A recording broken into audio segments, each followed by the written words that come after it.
There's a few times I've seen an animation become popular on Twitter, and not for the right reasons. First, we have Story of Undertale, next, the Allied Girls song by Joe Cat, and especially the new norm. However, this next cartoon isn't even out yet. Adulting is a Kickstarter project that gained the eyes of many due to a lot of millennial stuff on their page. So join me, Dovin, at my PC right here, and my friend Krollo who reads things, and we're gonna see why people are talking about the show. All of this started with a Twitter post by ToonHive, a cartoon news Twitter account. What set people off would be the title as well as the tagline. Adulting, overwhelmed, underpaid, totes millennial. Bleh. Totes millennial. So to clear up some stuff, and as a history lesson, adulting is a phrase that was most popular in the late 2010s. Totes would be popular around the late 2000s to about 2010s-ish, I guess. Now, I don't like using the word cringe when it comes to discussing art, as it demeans the creator and doesn't actually describe what I really want to mean with words. The approach this cartoon has in presenting itself, I'd actually describe as dated. But we'll circle back to that very soon, as the next thing I want to talk about is how the creator and producers label themselves. Steph Kowal is a Gryffindor. Chris Wimberly is a Ravenclaw. Harry Potter is an interesting topic to discuss in recent years. And of course, J.K. Rowling's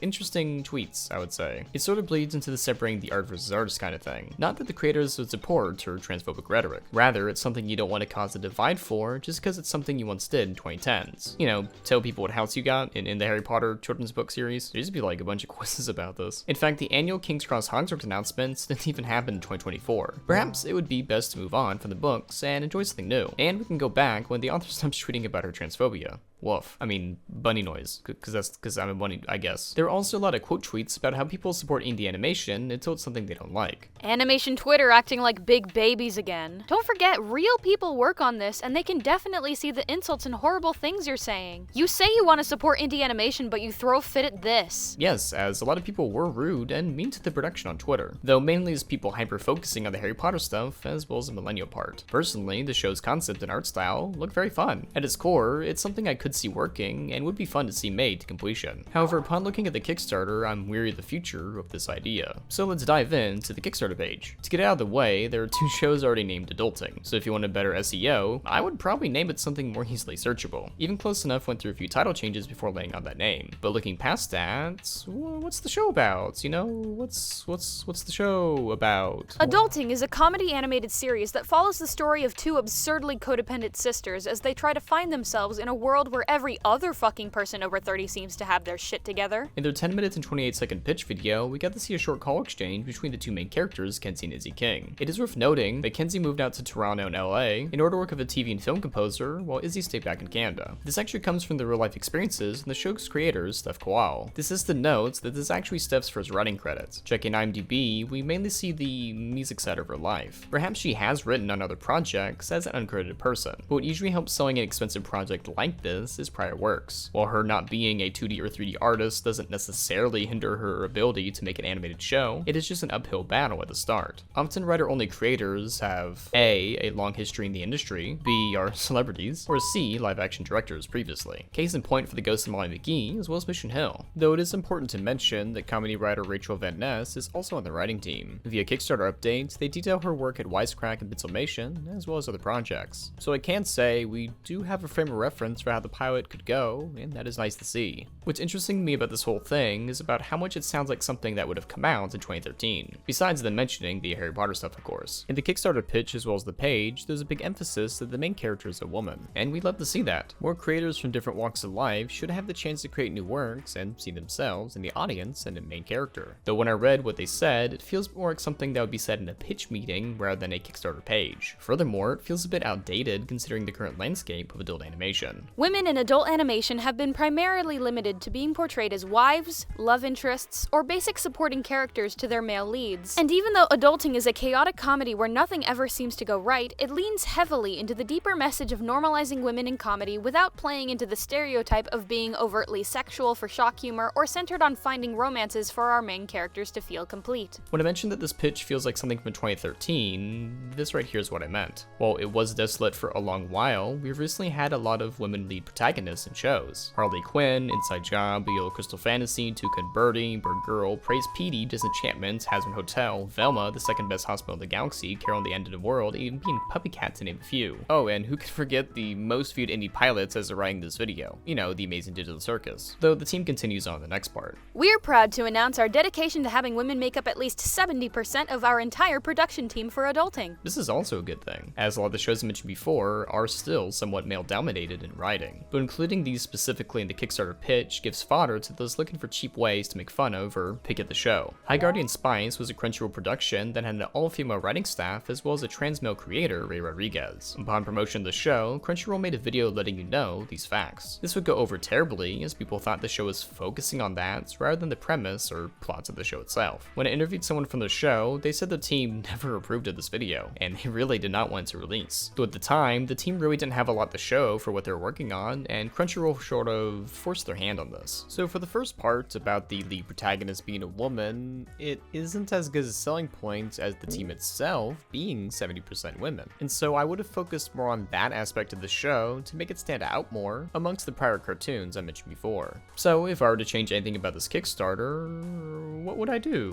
What would I do exactly? But before that, we're gonna take a little small break as I tell you to like, subscribe, and check my other channel. The other one that's not this one.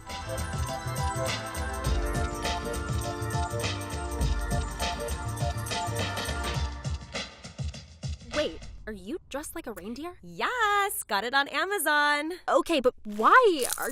Don't worry, I got you one too. What?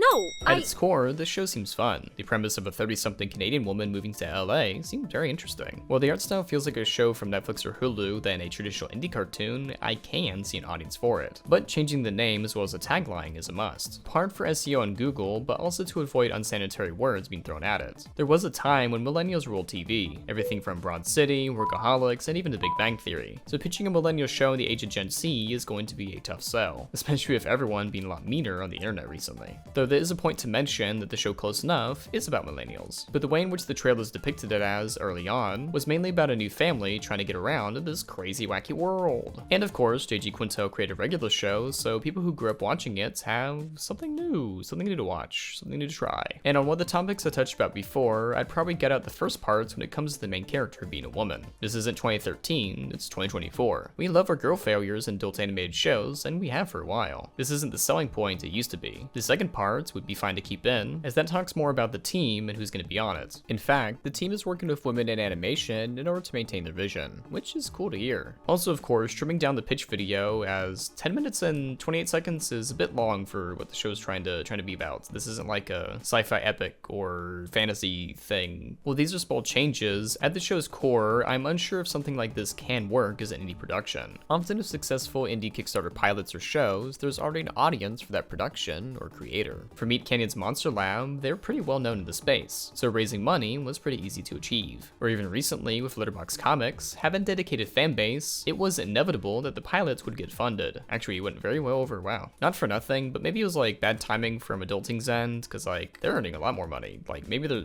siphoning away some of that money. I don't know. But also the fact that the story itself isn't that compelling to really stand out on the platform. Boiling it down, the show is just about someone moving to LA.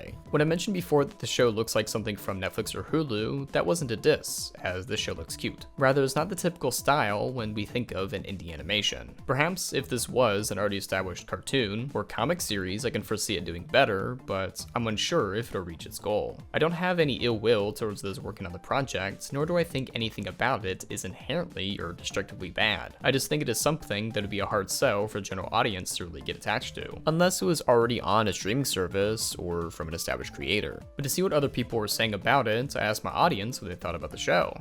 I would watch it if it ever came out. I like millennial humor because it's a bit cringe but relatable at the same time. We do not get true millennial media nowadays. Everything is either boomer shit or is already pandering to Gen Z. The only media I can think of from the top of my head that we got was Watch Dogs 2. I felt a lot, if not all, of the recent Kickstarter animated shows I saw looked cool and enjoyable. I understand other people feeling conflicted, but I'm not worried myself. I like Close Enough, so if it's similar to that alongside some other shows I like that were listed on the Kickstarter, I'll probably enjoy this. It seems cool enough, but looking at the preview, it honestly seems pretty generic. It just seems like a problem that the only hook the creator says in his pitch is that it's about women. I'll probably check it out if it ever releases. Who knows? Maybe it'll be amazing. I said seems way too much. I want to take time talking about a project like this, as indie animation fascinates me, and I love talking about upcoming cartoons. If by some miracle this thing does get funded, then I look forward to it being released, and I would love to talk about the final result at a future time. I'd also wondered if the project did get funded, what would be the next step? So I emailed them, and they answered my question. Via the prior update I mentioned before, if successful, they would make a full season of adulting. Further noting, wanting to keep the show alive, more episodes produced independently, or collabing with network partner. Thank you for answering my question, letting us know the future plans. If you'd like to back the project, go check my pinned comment. I wish them the best of luck, and hopefully we can all be adulting sometime soon. Until next time, have a good day. You specifically, the person who's drawing right now, like, instead of looking at the screen, you specifically, I want you specifically to have a good day.